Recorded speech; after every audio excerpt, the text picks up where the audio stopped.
Hello everybody, and just here, and welcome back to Symphogear, the OVAs. I intended to release them a little bit earlier, perhaps even release them early on Patreon and then on YouTube, but alas, I was sick the entire past week. Thankfully not the plague, just some regular cold or flu or whatever it was, and I wasn't in any shape or form to speak for prolonged periods of time. But now I'm better. Still a little bit of a clogged nose, a little bit of a sore throat, but nothing major. So here comes the OVAs for YouTube and Patreon simultaneously. That's gonna be cool, I guess. And before we start watching them, the GX OVAs, as I mentioned, a little bit of a mention of something else. This weekend, yesterday actually, I was about to host a live stream for the concert of GX, but again, got sick. So we're gonna do that next week. Meaning this upcoming Saturday, well, Saturday for me, there's gonna be a live stream of Symphogear GX, the concert. So come hang out, join the Discord, because I'm gonna be streaming it whole with sound and all on Discord, and I'm gonna be streaming just the subs as I usually do. Well, not even subs. Will they be subs? They will be subs. There will be subs. Yeah, I'm gonna be streaming that on YouTube. So if you want the full experience, Discord. If you just want the subs, YouTube. The same time as I usually release Symphogear. So in my time, that's Central European Warsaw time zone. That's gonna be 16:30 o'clock. For you, I don't know, adjust that to your own time zone. There's gonna be a premiere on YouTube, so you're gonna notice that for sure. Just wanna notify you about what's gonna happen. And then we're gonna start the next season of Symphogear, of course. Again, as usual, 1 week early to Patreons, then to YouTube. Nothing changes in that regard. But we're not gonna be talking about what's to come. We're gonna be talking about what is right now, and what is are the Symphogear OVAs, GX OVAs. I don't know what to expect of them, to be perfectly honest with you. Well, I can expect a little bit of cuteness. I surely can expect chibis. I can expect some short, funny haha stories, but also a little bit of depth. Because we know from the previous OVAs that it's not all just purely haha funny, because there's the shrine to Chris's parents and all that jazz. There was also some talk. Someone was also talking about some deeper themes, but yeah, it's not just gonna be all haha funny chibis. We can actually get a little bit more info about the world, about the characters, expand our understanding of it all during those 4 8-minute OVAs. At least I have 4 of them. Senki Zesshou Shinai Symphogear GX 1, 2, 3, 4. Each of them is 8 minutes long. No, the first 2 are 8 minutes long, and the later 2 are 7 minutes long. We're gonna watch them all in a single video. If you want to check out any specific OVA, there's gonna be timestamps, so select only what you wanna watch. Of course, after every OVA, I'm gonna go back and scroll through it. Shouldn't take us particularly much time. It's just OVAs, so I don't expect anything particularly worthy of talking about again, but who knows? It might surprise me. Yeah, I have the first OVA, I think, loaded up. Yeah, OVA 1. So, subs, you're gonna need them to follow along. Sound. About following along, I've been thinking of ways that I can release like picture-in-picture videos, maybe on Patreon. How can I do that? How to edit my videos and all that. So that might be coming, but I'm not sure. I don't want to give you false hopes. But yeah, you can synchronize your own copy, sound, because I'm gonna need it, as usual, and you can support my channel if you want. Monetarily, Patreon Throne, you get early access to Madoka, to Symphogear, to other non-seasonals, or if you don't want to spend any money, sharing my content, spreading the word, it really does help a lot. So with that, we can start watching the first OVA of Symphogear GX in 3, 2, 1... The night before final exams at Lydian.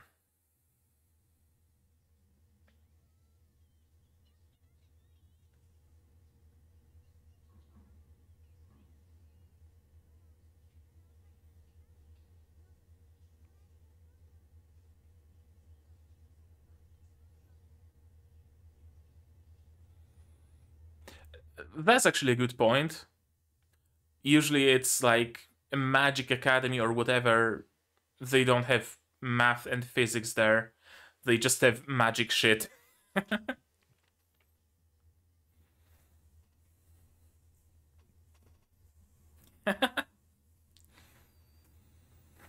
What would you like first? A dinner, a bath, or perhaps a tashi?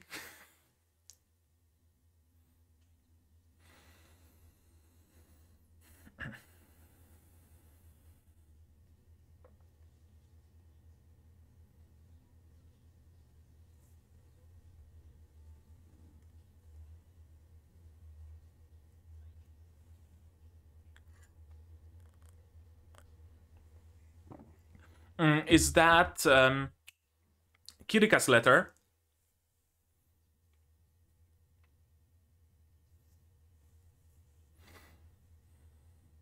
That looks like scribbles.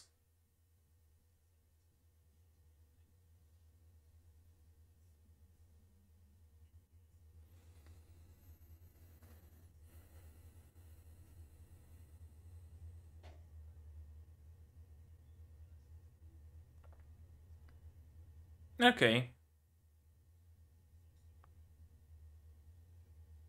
Probably Kirika's letter, although I can't be sure.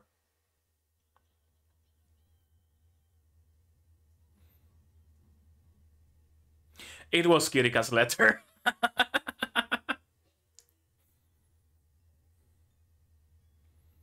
Okay, so we're getting a little bit of a prequel to GX. That's cool. I mean, with Symphogear G OVAs, we also got a little bit of a prequel to G. So now we're getting prequel to GX.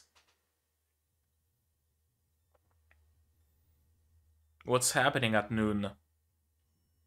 Oh, food.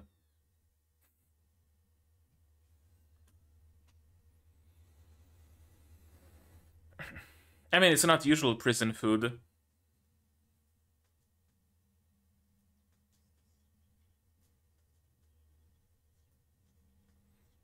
I mean, she's eating better than she used to at FIS. She's probably also sleeping better. She doesn't have to concern herself with, like, trying to save the world and whatnot.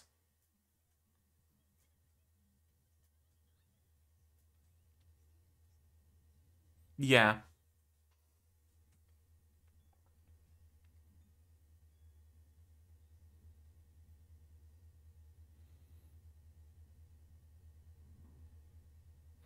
Watching Canada's...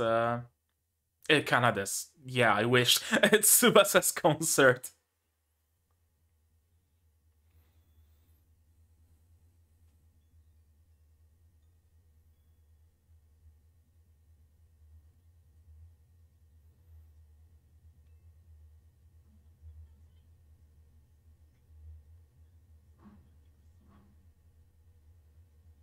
Right, she was about to take part in some game show.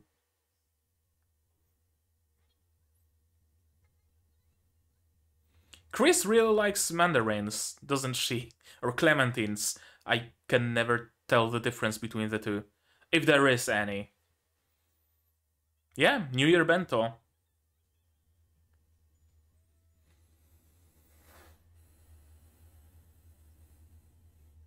Yeah?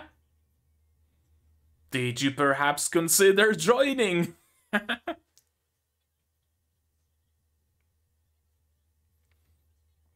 Right, if we remain as prisoners, we might be able to keep eating like that.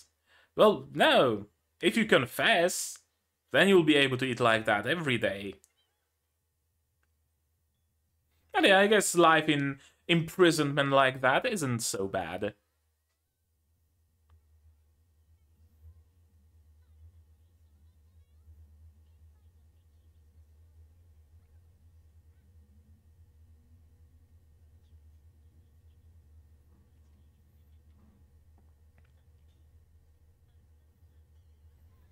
Meaning fat.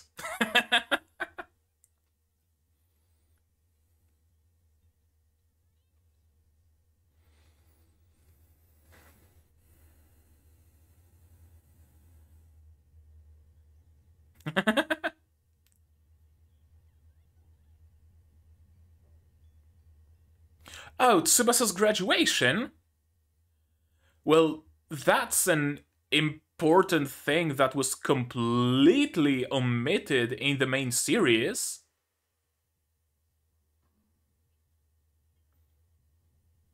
Like, usually graduation is like the very important moment. No matter if you're fighting existential threats to the mankind, but graduation is important.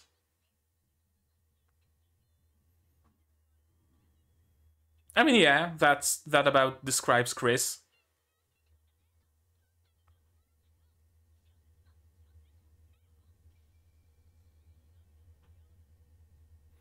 Well, thankfully after GX she no longer is a sword.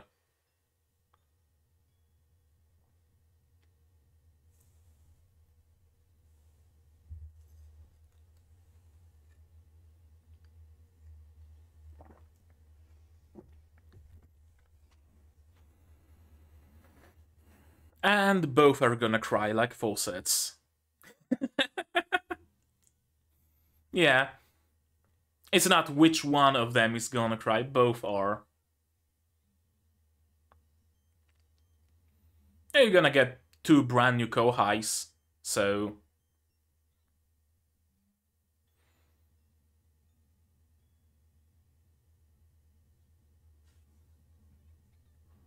Right, that's how... Yeah, that's how GX opened, with the shuttle. For a moment I was confused between the beginning of GX and G. G had the train, GX had the shuttle.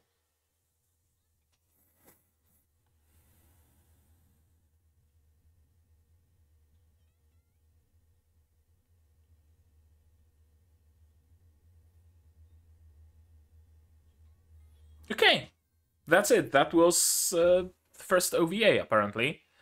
I don't suppose we're getting anything after credits.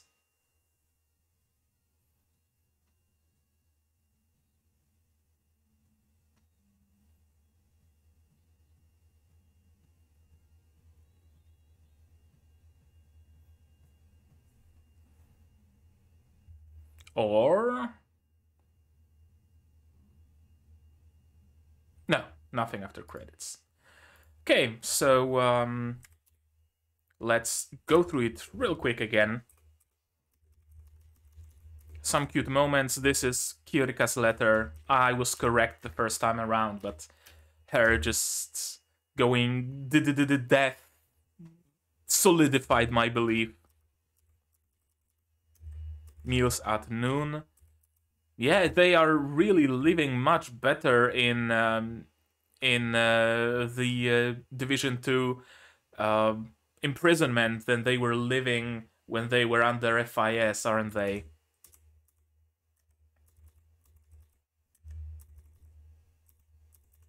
Yeah, New Year bento, end of the year soba, everything.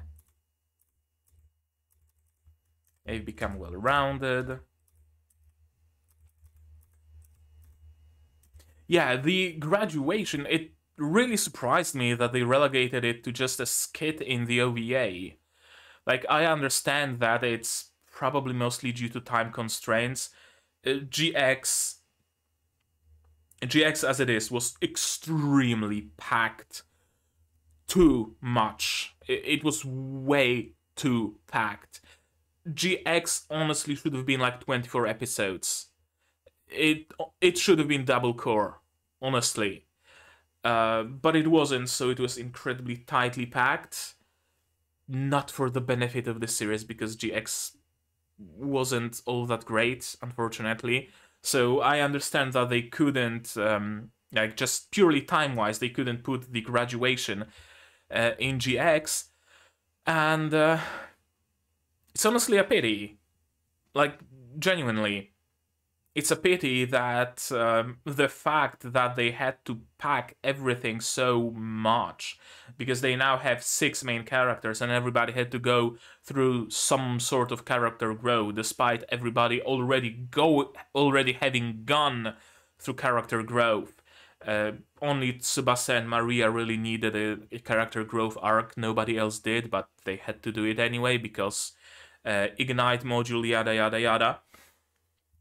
So that's bad for the series, but now that I know that because of cramping it up so much, they didn't have the time to show us Tsubasa's graduation properly, I kinda like GX even less. Maybe not like GX even less, but I find it unforgivable a little bit. Senai, so to speak, that they would rather give us useless character growth arcs that didn't even lead to character growth, rather than showing us Tsubasa's graduation. That would be such an important and emotional moment in GX. But yeah, I guess it kind of it happened before the beginning of GX. Although it didn't have to, like, they could have moved the space shuttle a little bit before, right? They could have swapped some things around, no problem. But yeah.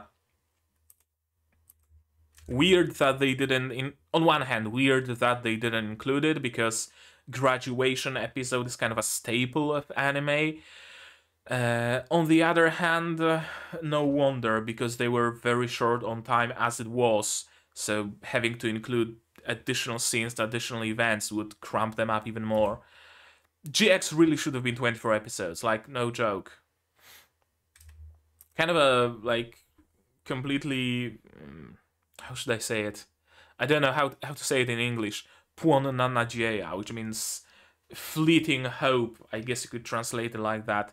That maybe some remake of Symphogear, like Symphogear Brotherhood, Symphogear Sisterhood, Symphogear Ultimate, some kind of thing like that, where they know what they're going for, they know the issues they had with pacing and whatnot, and they can create a, what I like to call a freeform anime, meaning not constrained to the episode length and not constrained to the core length. The way Hellsing Ultimate was like 40-something minutes per episode, the way some anime, mostly like non-seasonals, non-seasonals in the meaning that continuous anime that are divided in cores, they can have like 80 episodes or 57 or however many they want. Kinda wish more companies, more studios went for that freeform way of, if a story needs 10 episodes, make it 10 episodes. If the episodes need to be 32 minutes long, make them 32 minutes long. If you need exactly 31 and a half episodes, make it 31 and a half episodes, right? Being constrained to 12 episodes per core, 24 minutes per episode, it's really constraining sometimes. It really is. So on the off chance that they want to make Symphogear Ultimate sometime in the future, I hope they go for the more freeform route. And yeah, we're going to save the shuttle. And I like that Miku is very... I don't know how to describe this emotion. A little bit sad, a little bit shocked, a little bit scared. Like, oh, they got a call and now they have to go out and risk their lives. And it's like no big deal to them. And we were having a moment there, and now they just have to go and save the world. But of course, Miku being Miku, be safe. Miku best girl, I mean, of course. We've already established that many a time. So now, I'm gonna load up the second OVA. And we're gonna watch the second OVA. The first one, overall cute, not many like super deep things to it, just the spending a little bit more time with the FIS and their imprisonment. They really benefited from being prisoners and joining the disaster squad, didn't they? Like, no joke. Okay, so that was first OVA. Now it's time to watch OVA number 2, and we can do that in 3, 2, 1, go. Entrance ceremony. Oh, Kirika and Shirabe are joining, I'm assuming.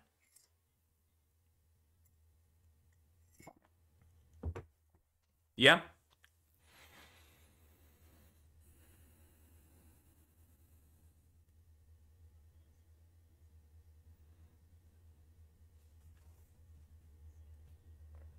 Ah, she wants to be a senpai.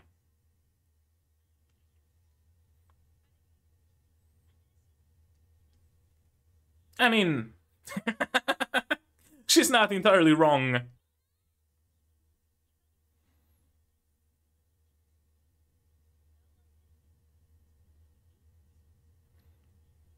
Yeah, and she knows the road from a villain to a hero, so she can lead Shirabe and Kirika.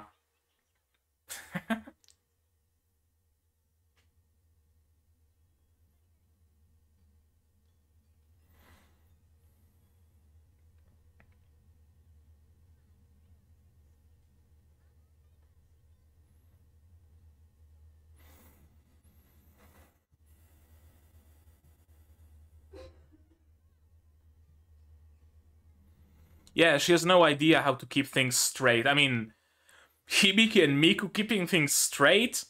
You're expecting too much from them, Chris.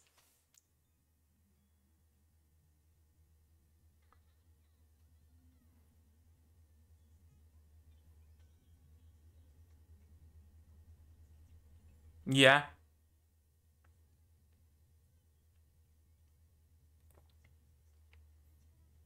I've seen this shape in memes. Is that where the meme comes from? Of grabbing head and round eyes.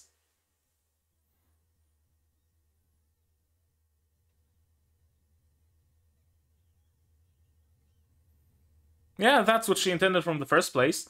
Shouldn't have hit her this many times for no effect.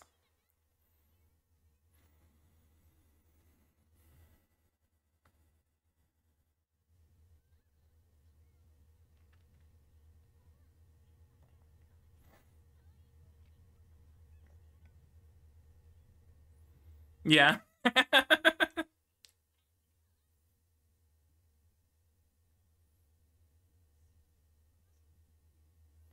Right, that was the thing.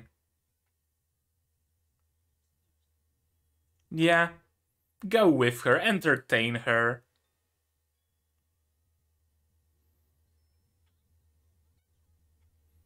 Oh, that's concept art, I'm assuming.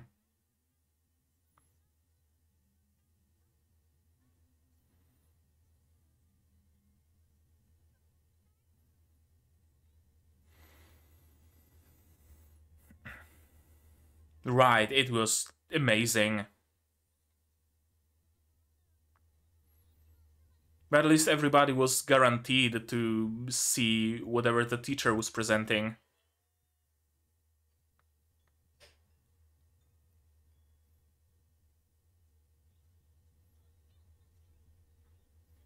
Yeah, more concept art. I love all the staircases. I love the layout of their new school, honestly.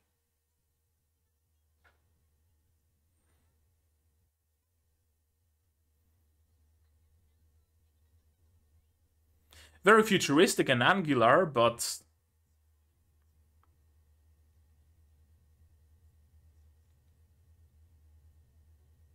honestly, not outside of the realm of possibility. If they were looking for candidates at that school, then yeah, entirely possible.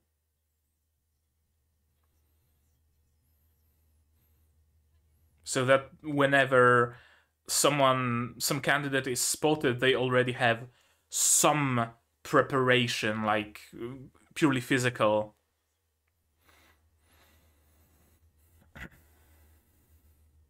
Yeah, no, it's TV shows.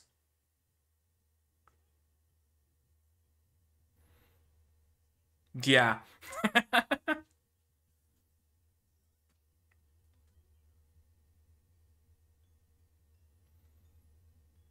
Is that bagpipe? I think that's a bagpipe.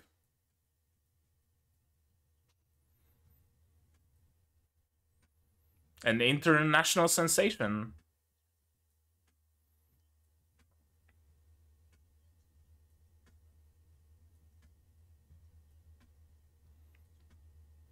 Okay. Ah, I forget what this show is called, but I remember watching it, fishing for crabs in like the Bering Sea or wherever. It was cool, but eventually got so extremely over dramatized that.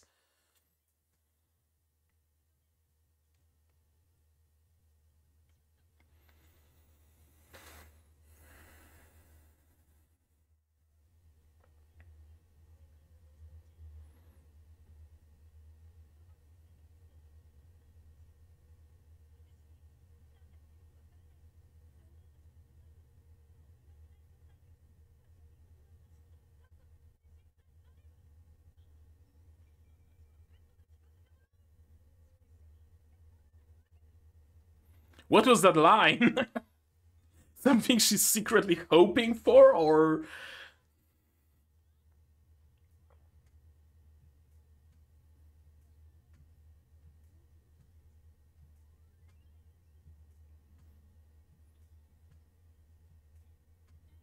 No, she's perfectly well adjusted by now.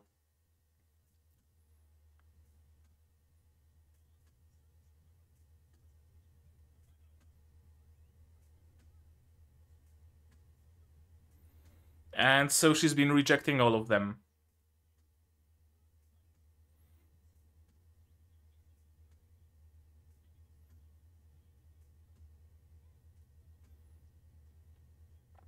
No need. Just point me to the stage and tell me what I have to sing.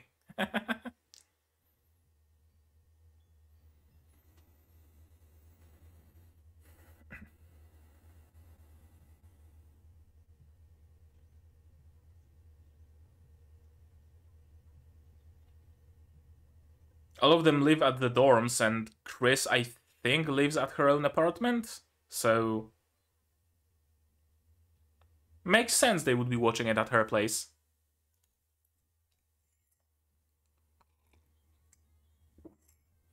Rolling your whole carpet with like a lint roller, though, that's a lot of work.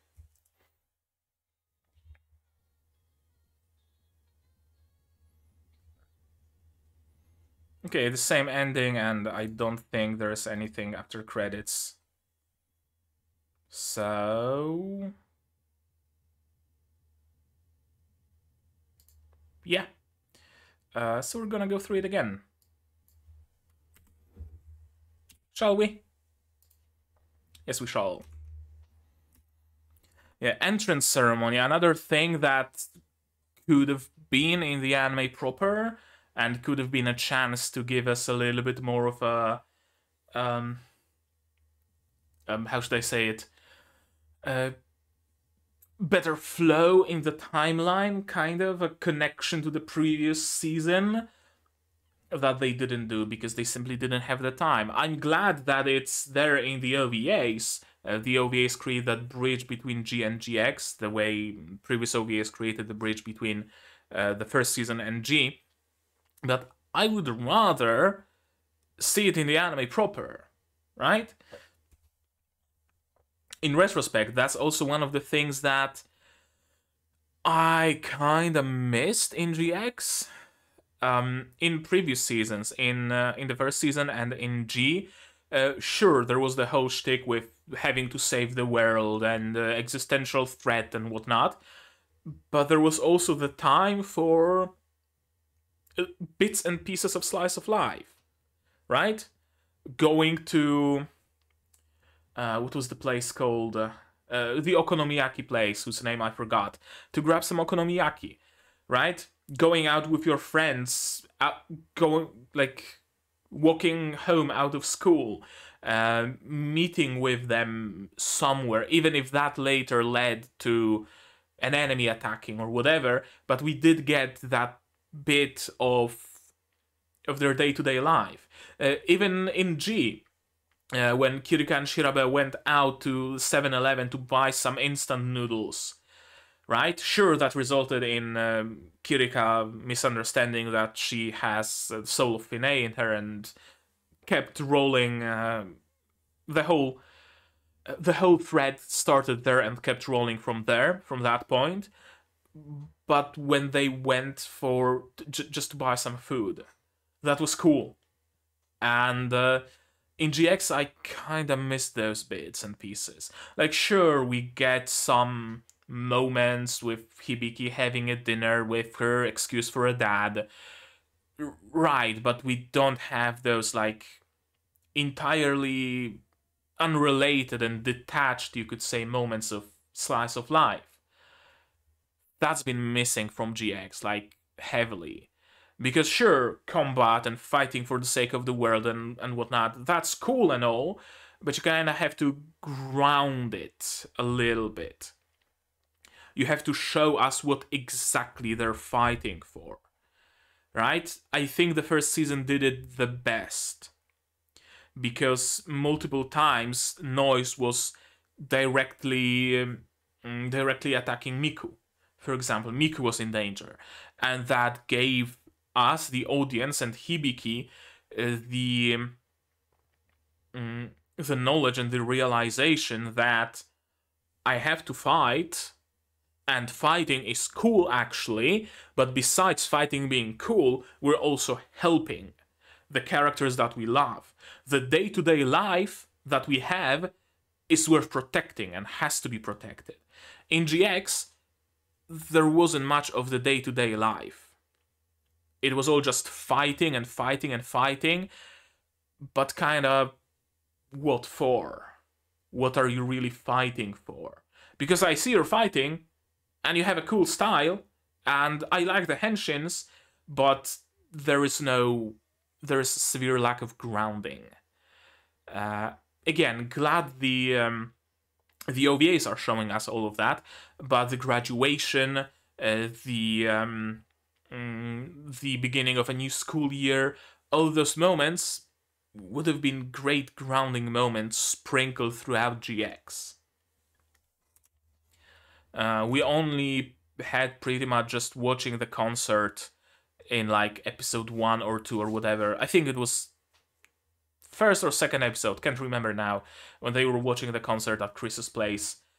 Besides that, nothing that would ground our battle in like real world.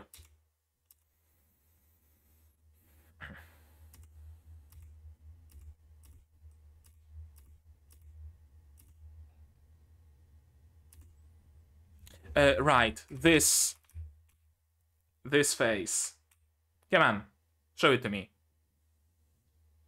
Give it to me, Chris.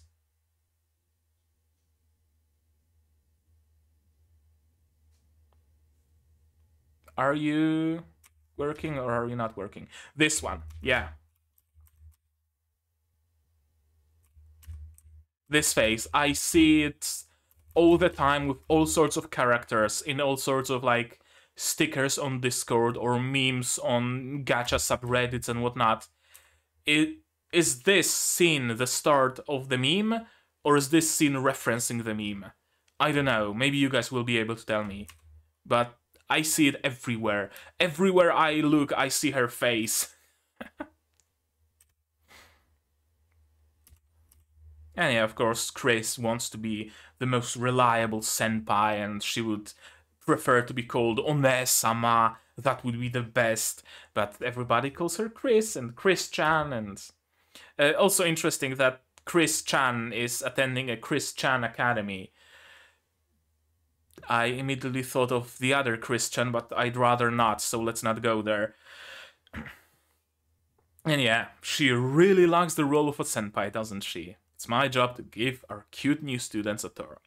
To be honest, Chris is probably the best senpai that Kirika and Shirabe could get, because she too is a former villain that turned to the side of the good, and so are Shirabe and Kirika, so they can confide in one another and have a nice little relationship. I love the inclusion of concept art. Yeah, that's great. Honestly, that's amazing. Very like sneaky inclusion, you could say, but an inclusion, and I love it. It sure is a classroom. Now this is objectively better design, because in this setup, when you're in the last desk, you can barely see what the teacher is putting on the blackboard. Now, in this case, the blackboard and the teacher place is raised a little, but I'm a teacher right now at a school, and it's all just flat. And when someone's way back there, they have a hard time seeing what I'm writing on the blackboard. And when I was attending college and whatnot, we had like super huge classrooms, and if you were at the very end, then everybody would obstruct the blackboard and you could see basically nothing. So this is objectively better design, perhaps maybe with some added like guardrails or something, so that when you drop something, it doesn't roll all the way down. Yeah, I adore this design, this architecture. I absolutely love it. Like, no joke. I want to learn there. I want to teach there. I want to live there. Honestly.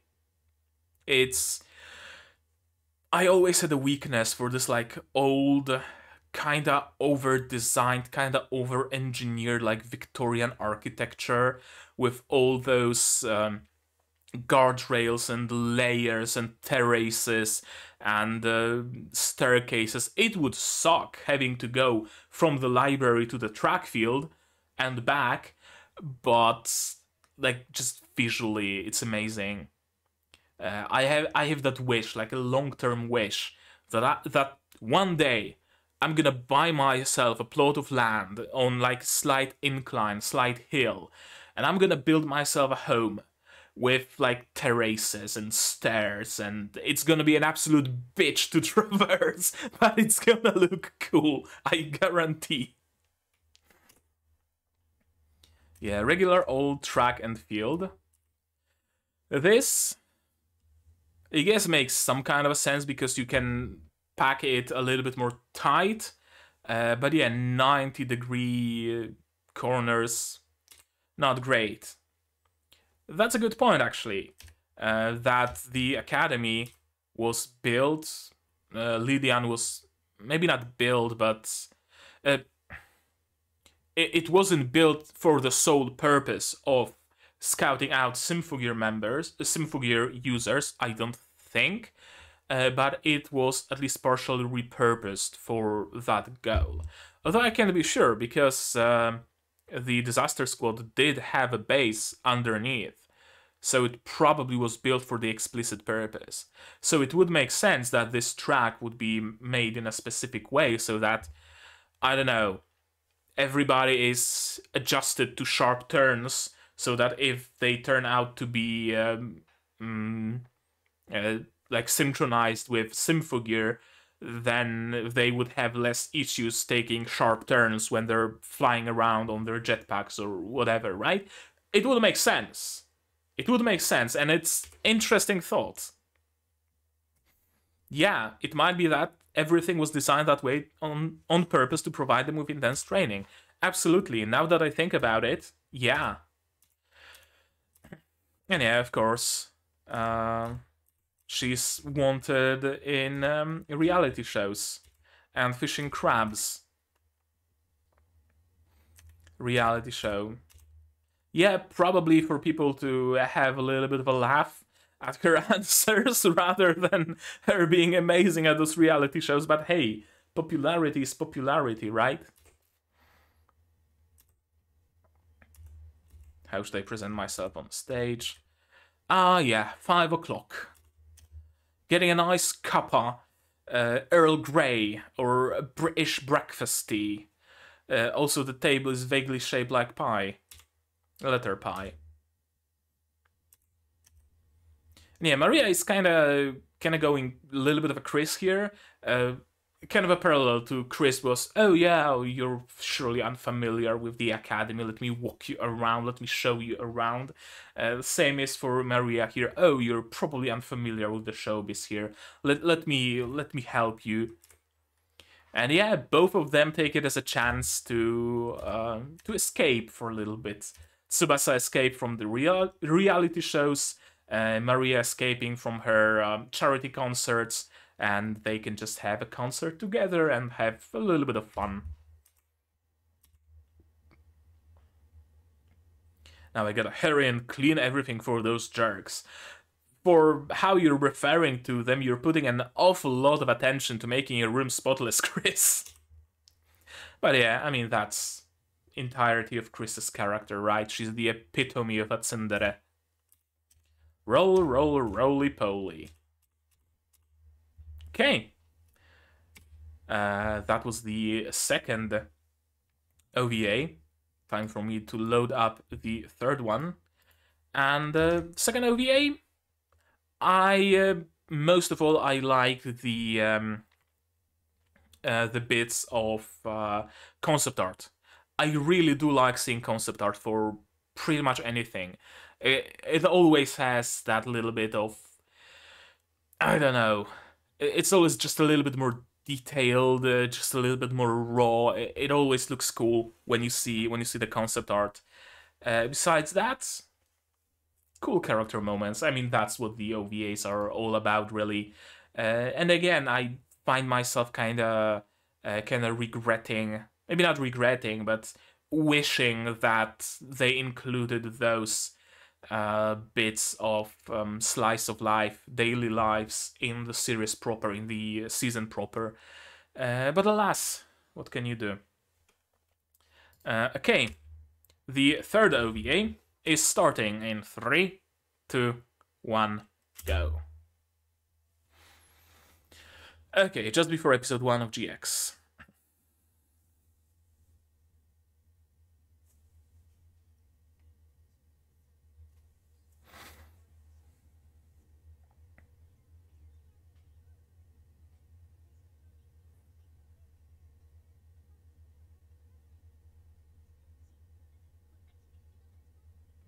Ah.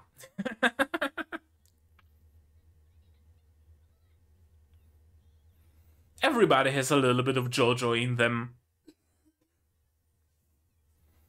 That's true. And that's interesting.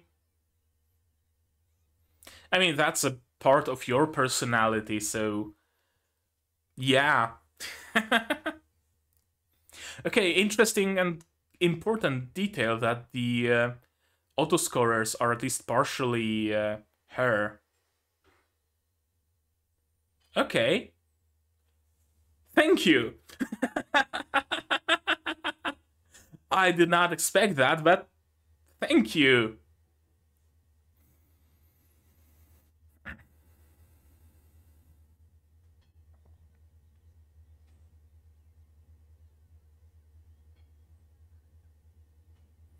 So it's kind of self-cessed, isn't it?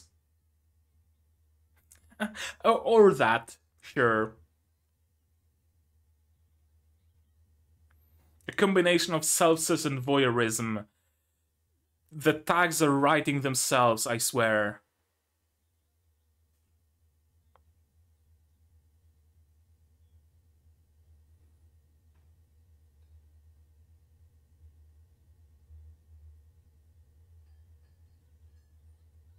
Yeah.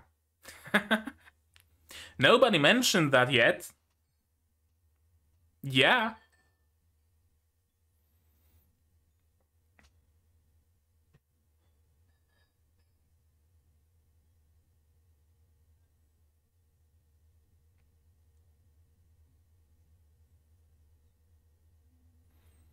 Okay, we're seeing exactly how the plans have transpired.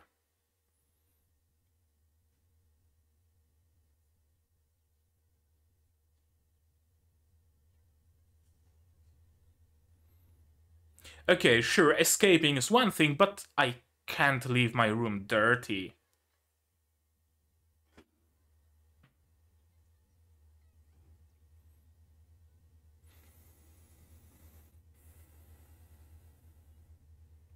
Okay, a closet full of all the same outfits.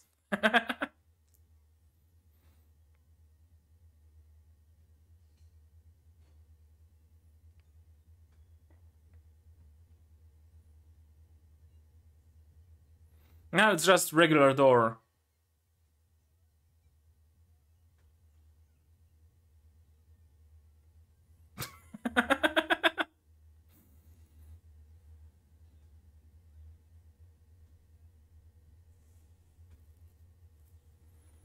Yeah, you don't wanna bully Elf 9.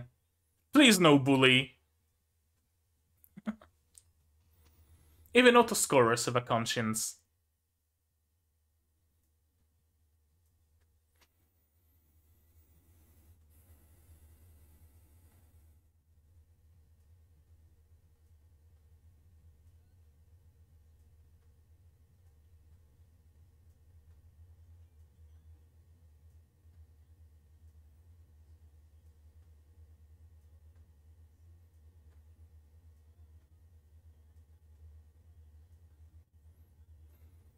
And they're gonna fight.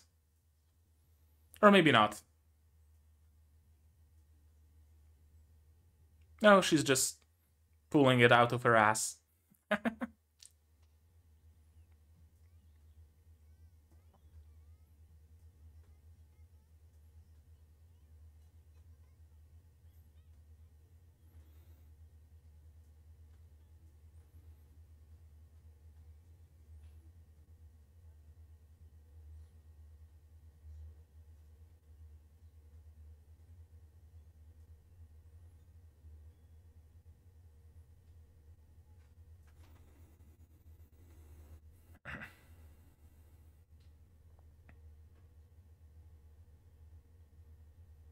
She's doing the Gao pose.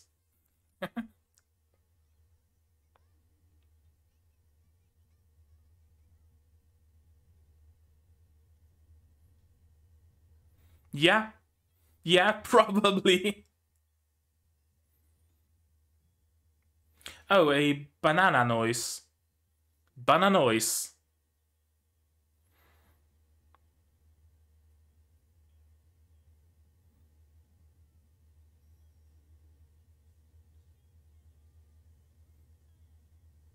There's only 4 of you.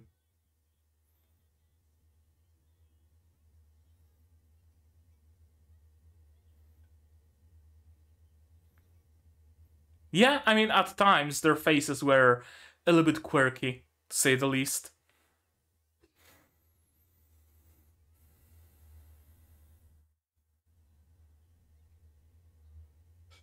She just wants a kiss. She's not necessarily hungry.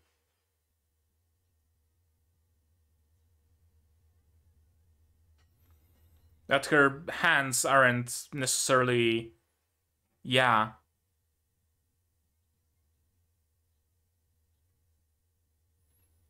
She can't collect memories. Interesting.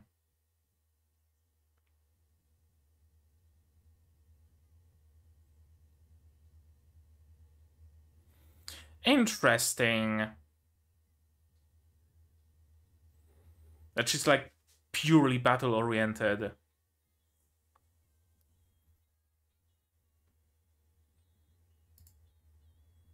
Okay, I doubt we see anything after credits. So, yeah. Okay, so now it's time to watch episode 3, the third OVA. Rather, again, yes we shall. I'm gonna answer the question for you. I'm glad we got a little bit more insight into the Autoscorers.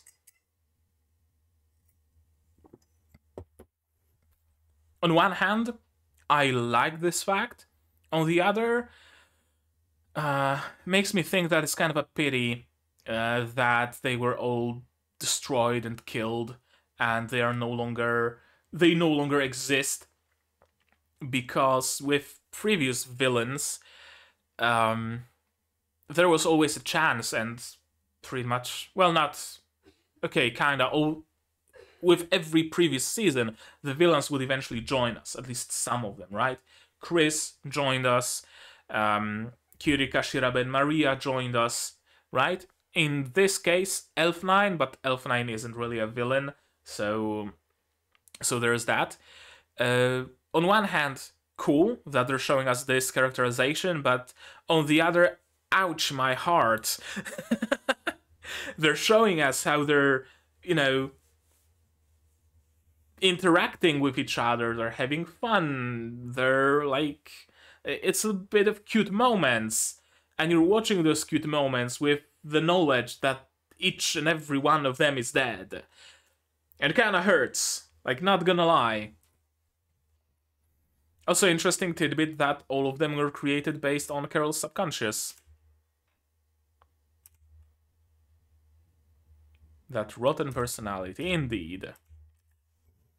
Also, just straight out shoujo sparkles everywhere. Okay, is it just Gary that kisses them? Is it that just Gary that has the functionality? I'm not sure. I'm not entirely sure of what the difference between all of them is, besides like their weapon of choice. It seems like the red one doesn't have whatever functionality involves kissing. Gary does. The yellow one has the big sister that just get clapped in a split of a second. They seem to have like different purposes and different functionalities, but we never really like straight out are told what the differences are between them. Our AI is based off of Viewmaster. Yeah, so it's not a stretch to say you're actually the type who's into public displays of affection. She probably is, although we will never know because she's fucking dead. Thankfully, Elf9 is alive, and she's been banished, and you should run.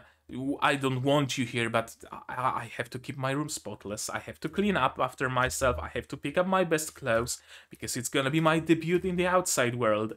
I love Elf9. And yeah, even she has the approach of, when I see Elf9 like that, my conscience simply starts to get heavy. Yeah, she doesn't want to bully Elf9. Please, no bully. Ladder lottery.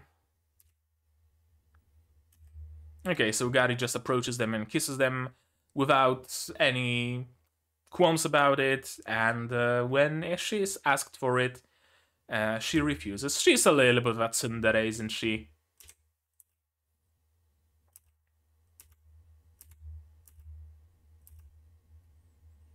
Creepy faces, that's definitely a thing. Yeah, I may be the ultimate, but I can't fix ribbons or collect memories. So, is it just Gary that can collect memories? And the other two are for collecting. All four of them can collect songs, the Ignite songs, but only Gary can collect memories. and can give those memories as fuel to the other three through a kiss. And the red one, whose name I forgot, she cannot collect memories. She's purely battle oriented to the degree where her hands are useless for anything but combat.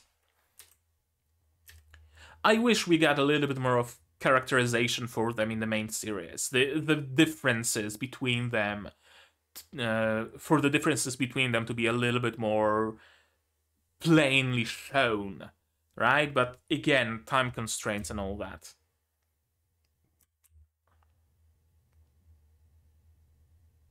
And also, it would feel really bad watching them die after we see those moments of affection between them, like this moment. Like, I want to hang around with Gary and the Red One.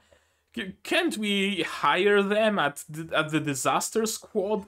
Can't we rebuild them? Don't we have the technology, right?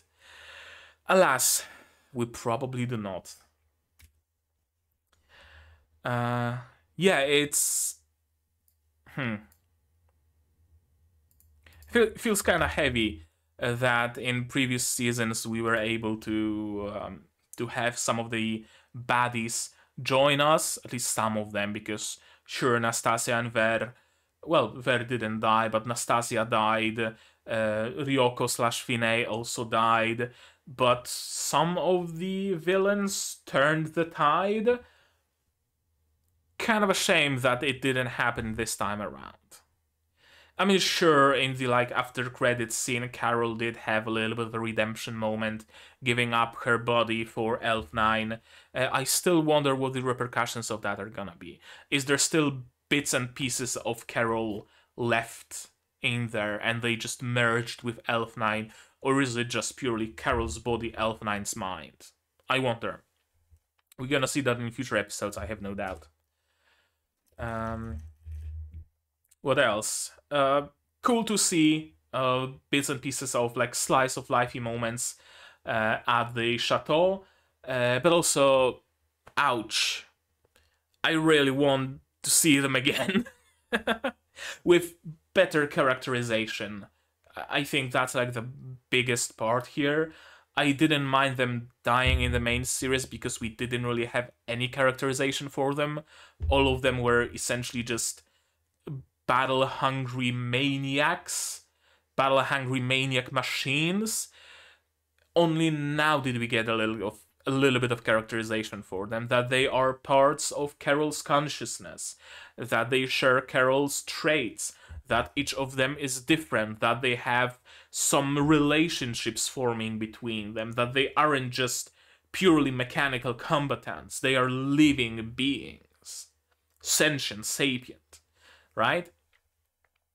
Kind of feels a little bit backwards, and makes what didn't hurt before makes it hurt now in retrospect, if you know what I mean. Cool OVA, but again makes me wish we got a little bit more of that in the series proper. Okay, now it's time for the fourth and the last OVA OGX. So let's not dwindle, let's not dawdle, and start it in 3, 2, 1, go. Tsubasa and Maria return to Japan. And the fucking helicopter noise in the top right corner.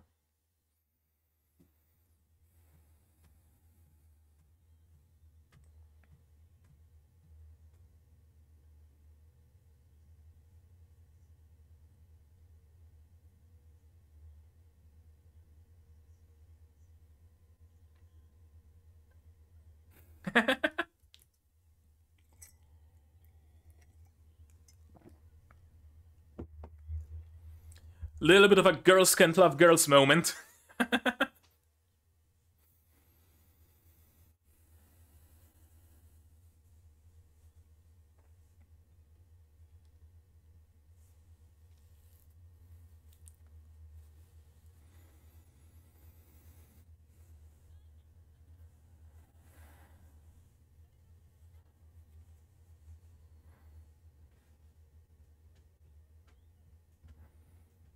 That's how she wants to look.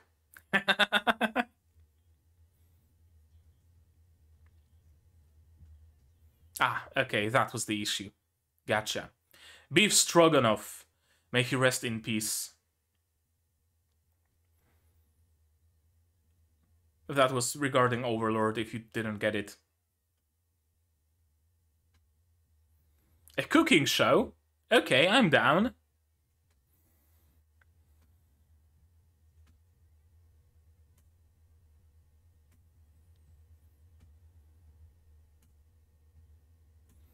It's just a beef goulash. Beef, bell peppers, tomato paste, roux. I think that's more or less how we make beef stroganoff. Can't be that complicated. I mean, goulash is like one of the easiest meals you can make. From a can.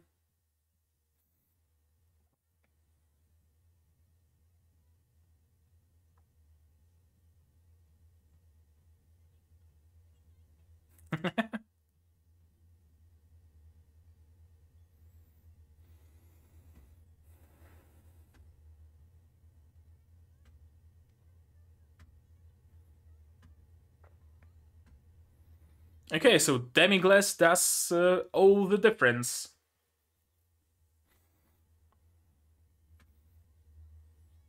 I mean, beef stroganoff is just a beef stew. Ah. Nefarious plans of Miku.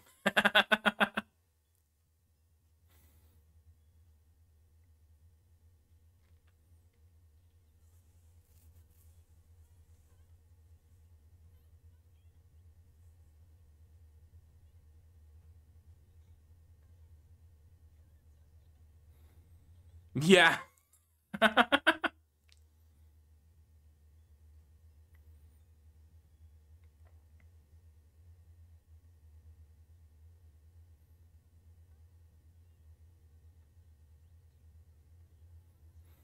I mean, technically...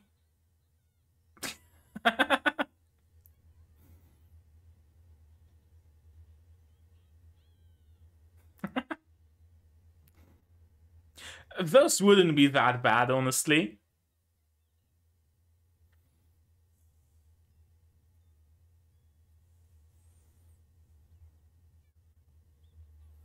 Let's swap relics.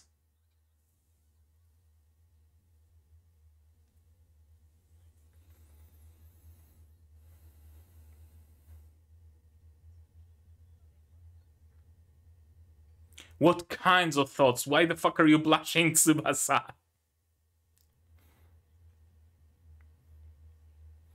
Sacrist, I'm assuming relic. Okay, so my questions have been answered.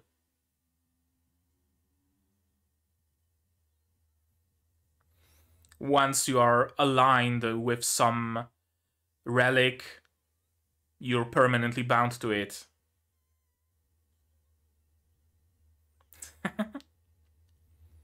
I'm glad they're acknowledging, like, audiences, audience wondering, can they swap? What would happen if they swap, right?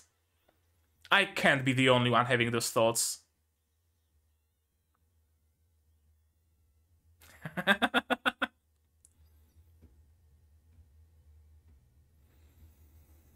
Yeah, kinda.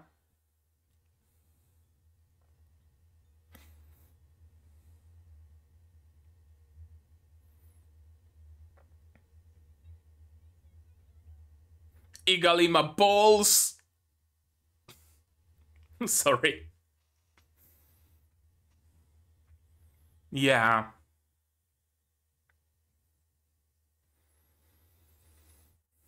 Oh, it has. She just wears that face like a boss.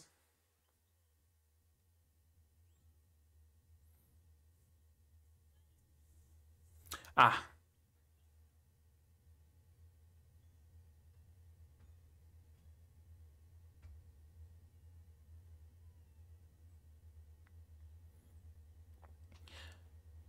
Ah, right, the beach training. For a moment I thought that we might be getting like... Miku, you're being creepy. For a moment, I thought it's like a beach episode after the finale of GX. But no, they did have that training episode on a beach. Ah, right. Gotta ask him.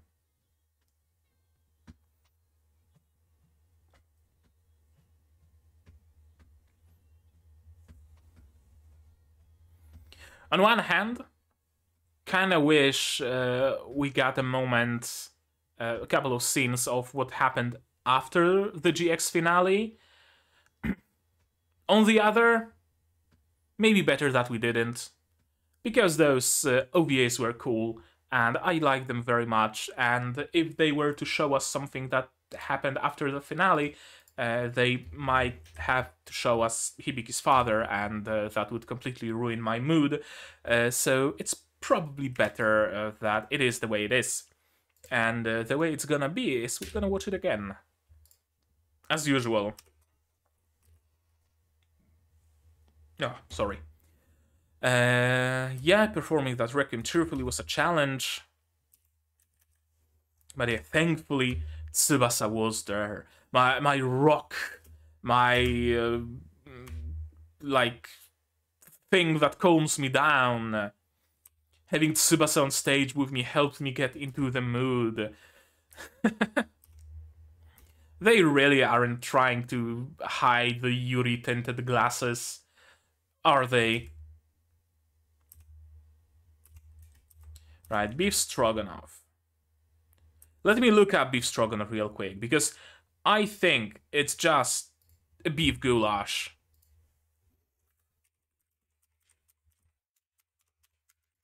Maybe with some special ingredient or two, but besides that... beef stroganoff. Sauteed pieces of beef served in a sauce of mustard and sour cream. Okay. So it is... it is different than regular goulash, because regular goulash would be thickened with roux, or maybe some flour with water, or maybe bread. Rye bread is sometimes also used, but this one uses sour cream. Okay. I might have been mistaken then. What do you need? Beef. Right, you fry beef with onion, with mushrooms, with flour, with beef, with sour cream, beef broth, Dijon mustard. So it is just a fancy beef stew. Yeah, it's a fancy beef stew. So I was kind of correct, kind of incorrect, mostly correct though.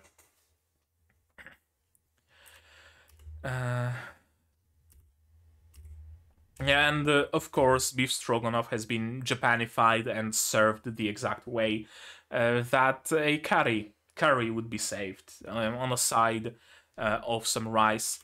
Usually, beef stroganoff is served with small little potato dumplings, or just flour dumplings, or potatoes, but most commonly dumplings, I believe. Yeah, the first try wasn't great, the second one was. And of course, the nefarious Miku.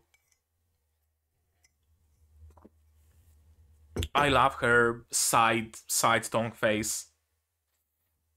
And the shadow on her face. Maybe I should start being proactive and learn how to cook. The fastest route to Hibiki's heart is, as we all know, through Dine's life, because it just stabs her right through, but I guess cooking would be the second fastest route. And yeah, of course, anybody would turn around when you have blood on your face. This is cool. I am very glad they acknowledge the fact that, hey, can different people use other people's relics? There's a precedent for that with Maria and Hibiki and Maria's sister. So what if? And we have a little bit of a few moments of what if. Rice and rice. Gohan and Gohan I don't think means directly rice and rice. I think Gohan also refers to like a meal. So she's probably saying rice and meal or meal and meal, not rice and rice, but again, might be mistaken. I know almost nothing of Japanese. And yeah, so that's Chris Yukine. That's Chris Yukine. That's Chris Sabe. She's not looking bad in Shirabe's Gangnir. In Shirabe's Symphogear. Kirika. Kirika doesn't look bad either. Also, I love how she boiled down everybody's personality to just, you're a hypocrite and deaf. And Gohan and Gohan. Okay, Tsubasa has also been thinking of the same thing, but you need the right affinity for it. It's not that when you are discovered to be a Symphogear user, you can pick and choose from any sort of a Symphogear that's out there. No, you have affinity for one specific one.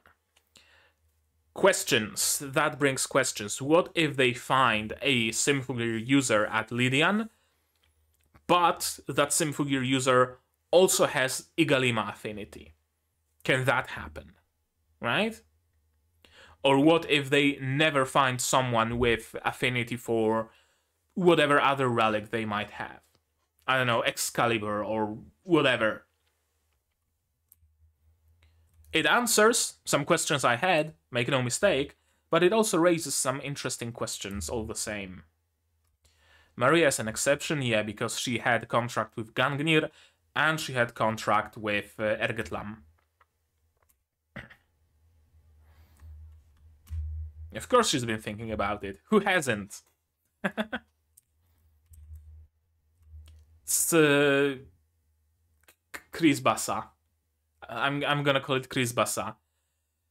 Not the right color scheme. Blue and red don't really work well together, but hey, that's cool. I don't know what Yassai Mossai is, but that's a cool look. Ignite module unsheath. Yeah. That doesn't look great, does it?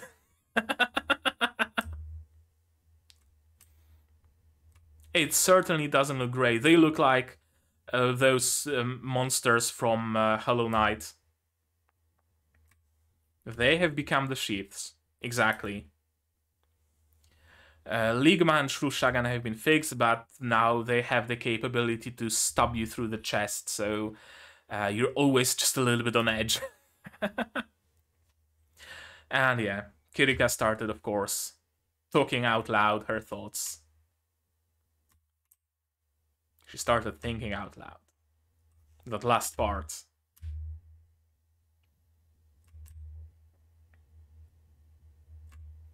Yeah, I respect you so much. I love you.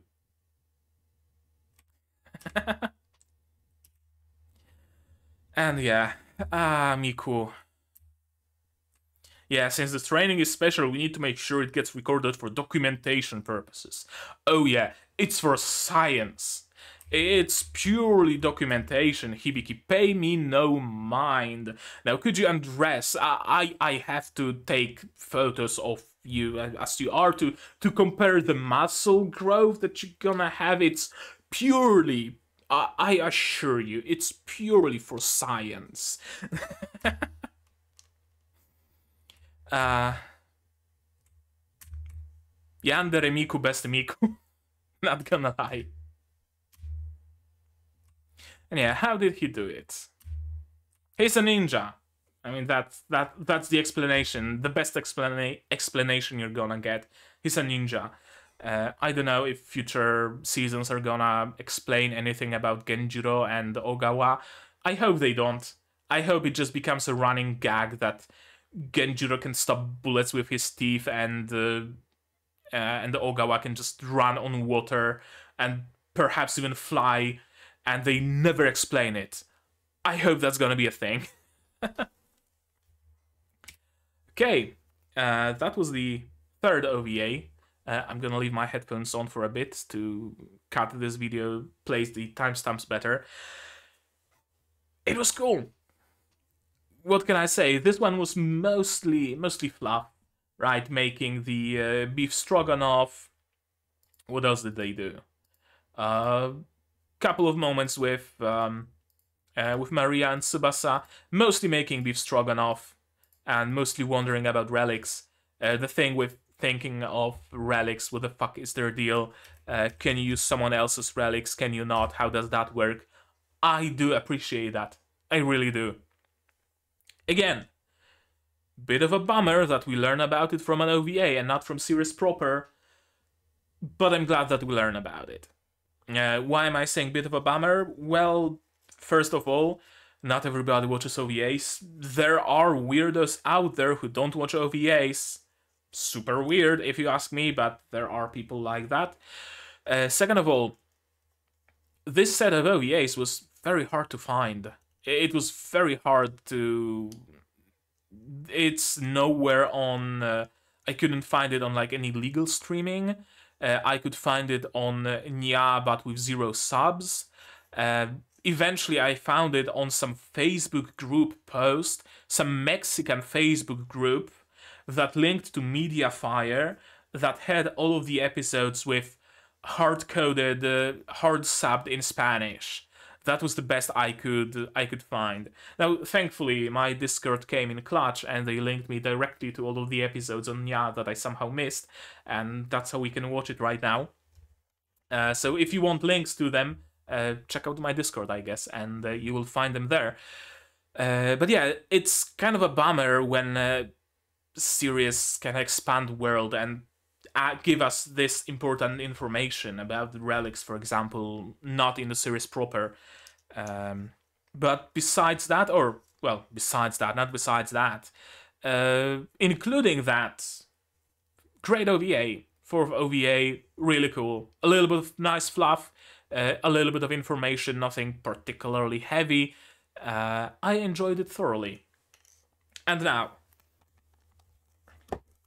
that's gonna help me create a timestamp on the video. Now about the OVAs as a whole. I enjoyed them. I mean, what more can I say? We didn't get anything particularly heavy, particularly all that important. Besides the information about how the relics work, just a little bit more information. Information about Autoscorers work, but that's in retrospect, so it doesn't really help us for the future. I'm glad this OVA exists, this set of OVAs exists, because it gave us some moments that couldn't make it to the series proper, but on the other hand, I wish they made it to the series proper. GX is worse off for not having graduation there. It's worse off for not having first day at school. It's worse off for not having discussion about relics, right? It's worse off for not having any characterization for the Autoscorers. It's certainly much more worse off for that. The OVA fixes that, but only in retrospect. What else can I say about this OVAs? Again, they provide a nice little bit of characterization that wasn't necessarily missing, not from our main characters for sure, but just that little bit of a cherry on top, right? Yeah, the little bit of a cherry on top, most of all. I like how pure and clumsy and cute Elf9 was. That was probably my favorite bit of all the OVAs, the bit with Elf9 escaping. And Creep Miku is always welcome in my heart, honestly. So this last scene, last bit from the last OVA, thumbs up. Also, the fact that we did get more Miku. GX was fairly light on her. As I mentioned before, it was fairly light on pretty much any sort of slice of life. So I'm glad we got our dose of slice of life in the shape of those OVAs. I think OVAs to G, there were like 3 of them. I might be mistaken, might be misremembering things. This time we got all 4, so a little bit more. We got less slice of life in the series proper, in the season proper, but a little bit more slice of life in the OVAs, and I can appreciate that they are kind of making up for the shortcomings of the main season with the OVAs. Yeah. Yeah, I really did enjoy it, and I hope that the next season of Symphogear doesn't need an OVA to make it good, right?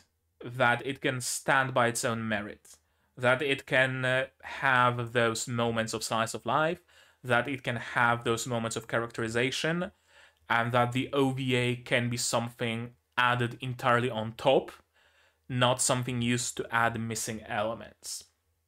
I hope. From what I heard, it's just GX that's a fluke, so to speak, and future seasons are better than that, so I am hopeful. I am hopeful for the future seasons. I don't even know what the next season is called. I guess I'm gonna look it up after we watch the concert, or they're gonna announce it during concert, probably what's gonna happen.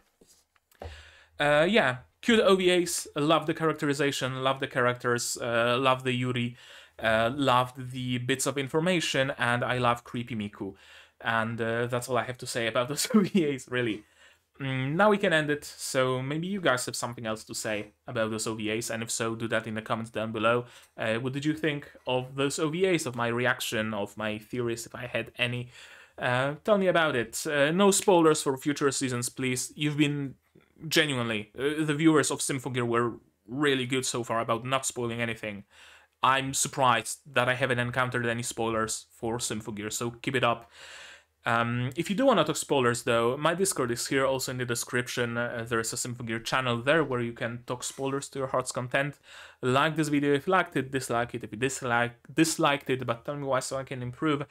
Subscribe to be notified of future releases of future seasons of Symphogear, of me streaming the concert. Of course, we're gonna do that next week, as I said, on Saturday. On Saturday, so don't miss out. Of course, there's gonna be a VOD available, so you can always rewatch it or watch it at a later date if you want, but you might want to be there for the live release. Yeah, subscribe to be notified of Symphogear, of Madoka Magica, of Overlord. We're gonna be watching the finale soon of the Devil is a Part-Timer, Hataraku Mao-sama, of Yofuka Shinouta. We still have the finale to watch, and today's episode was fucking amazing. Well, today's episode, this Thursday's episode was amazing, so highly recommend watching that. And of other shows that are going to be coming in the future, we're going to have another stream where I'm going to be taking a look at the upcoming seasonals and picking and choosing, like, I don't know, 4 of them to watch throughout the course of the upcoming 3 months, the winter season, winter of 2022. Or is it fall of 2022? I don't know, I can never remember what the seasons are. So yeah, subscribe, click the bell to be notified. Also on my Discord there are notifications, so if you don't get notified by YouTube, you can get notified by Discord if you want. Support the channel if you want monetarily on Patreon or Throne, links in the description down below. On Patreon for $10 a month you get early access to non-seasonals like Symphogear future seasons, like Madoka Magica, like whatever other non-seasonals I'm gonna be watching, and for just $1 you get a role on the Discord, and you also get a place in the credits, so that's a token of my gratitude to you. On Throne you can pitch in directly towards my purchase of better lighting, proper camera, stuff like that if you want, and if you don't want to spend any money whatsoever but still want to help the channel, consider sharing my content, spreading the word, tell your friends and family and completely people you don't know about it and bring them here, because the word of mouth really matters a lot, and spreading that content, sharing that really facilitates the growth of a channel. And with that, I think that's gonna be it from me for today. So as always, you guys do all the good stuff, and I'm gonna see you in the next one, whatever it might be. Cheers! Here's the list of patrons, the credits I mentioned before. You can be one of those people if only such is your desire.